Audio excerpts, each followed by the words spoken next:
అందరికీ praise lord. దేవుని నామానికి మహిమ కలుగును గాక. మీరందరూ బాగున్నారు కదా? మీరు పెడుతున్న కామెంట్స్కి ప్రతిరోజు మేము ప్రార్థన చేస్తున్నాం. దేవుడు అద్భుత కార్యాలు మీ అందరి జీవితంలో ప్రభు జరిగించుదురుగాక. ఆమేన్. అలాగే గుడ్ ఫ్రైడే వస్తోంది. ఎవరూ మందిరాలకు మానొద్దు. యేసు ప్రభు వారు సిలువలో పలికిన 7 మాటలు, అది మీరు ఖచ్చితంగా హృదయాన్ని పెట్టుకోండి. ఆ మాటల ద్వారా ప్రభు మీ అందరినీ దర్శించబోతున్నారు. God bless you all. వీడియోలోకి వెళ్ళే ముందు ఒక ప్రాముఖ్యమైన ప్రశ్న మిమ్మల్ని అడుగుతున్నాను. ఈరోజు ఒక క్రైస్తవ సినిమా రిలీజ్ అవబోతోంది. The choose and last supper అనే సినిమా. ఈ సినిమా కేవలం థియేటర్స్లో మాత్రమే రిలీజ్ చేయబోతున్నారు. ఇప్పుడు క్రైస్తవులుగా కనీసం ఒక్కసారి కూడా సినిమా థియేటర్కి వెళ్ళలేని వారు చాలామంది ఆతృత పడుతున్నారు, థియేటర్స్కి వెళ్ళాలి, ఎలాగైనా చూడాలని.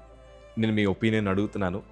క్రైస్తవులుగా మనం క్రైస్తవ సినిమా చూడడానికి థియేటర్స్కి వెళ్ళొచ్చా వద్దా?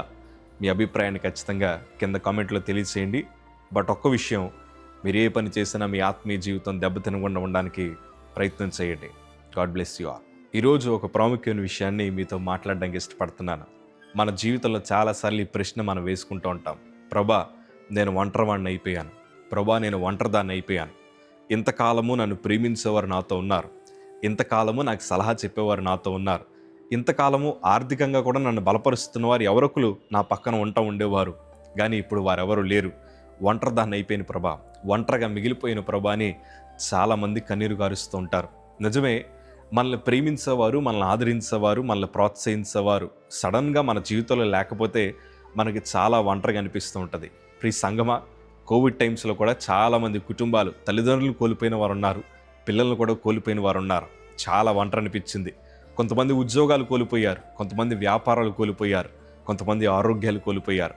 నిజంగా మానవ జీవితానికి చాలా పెద్ద గాయమే తగిలింది.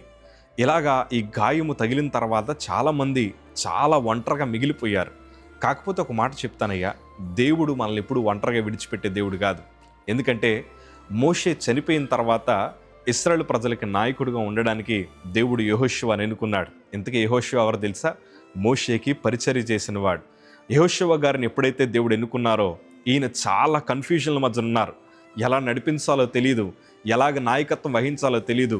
ప్రభా, మా నాయకుడు లేడు, మోషే గారు లేరు, ఇప్పుడు నా పరిస్థితి ఏంటి అన్నట్లు ఆయన ఆలోచిస్తున్నప్పుడు దేవుడు ఆయన్ని బలపరచడానికి చెప్పిన ఒక మాట ఈరోజు మీతో పంచుకుంటున్నాను.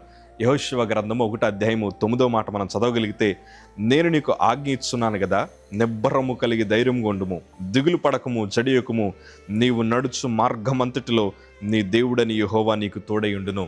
నువ్వు ఒంటరివి కాదయ్యా, నువ్వు నడిచే ప్రతి మార్గంలో నేను నీతో నడుస్తాను, నేను నీకు తోడుగా ఉంటాను, నీ హస్తాన్ని నేను పట్టుకుంటాను అని దేవుడు ధైర్యం చెప్పాడు. ఈరోజు నేను అంటాను, మన చుట్టూ ఎవరుండినా లేకపోయినా ప్రియ సంగమా, ఒకటి జ్ఞాపకం చేసుకోండి, మీరు ఒంటరివారు కాదు. అందరూ వదిలేసినా మీరు ఒంటరివారు కాదు. ఎవరు మిమ్మల్ని ప్రేమించకపోయినా మీరు ఒంటరివారు కాదు. మీ మార్గములలో ప్రభు ఉన్నారు, మీ పక్కన ప్రభు నడుస్తున్నారు. మీ ఒంటరితనంలో దేవుడు మీ భుజం తట్టి మిమ్మల్ని బలపరుస్తున్నారు. ఇంకెన్నడూ నేను ఒంటరిదాన్ని అన్న మాట ఎప్పుడు అనొద్దు. దేవుడు మీ పక్షాన ఉన్నారు, మీకు తోడుగా ఉన్నారు. బలమైన విజయాలు నా ప్రభు రాబో దినాల్లో మీకు అనుగ్రహించబోతున్నారు. ధైర్యంగా ఉండండి. గుండెల మీద చేసుకొని నిబ్బరం కలిగి ధైర్యంగా ఉండండి. God bless you all. Praise lord.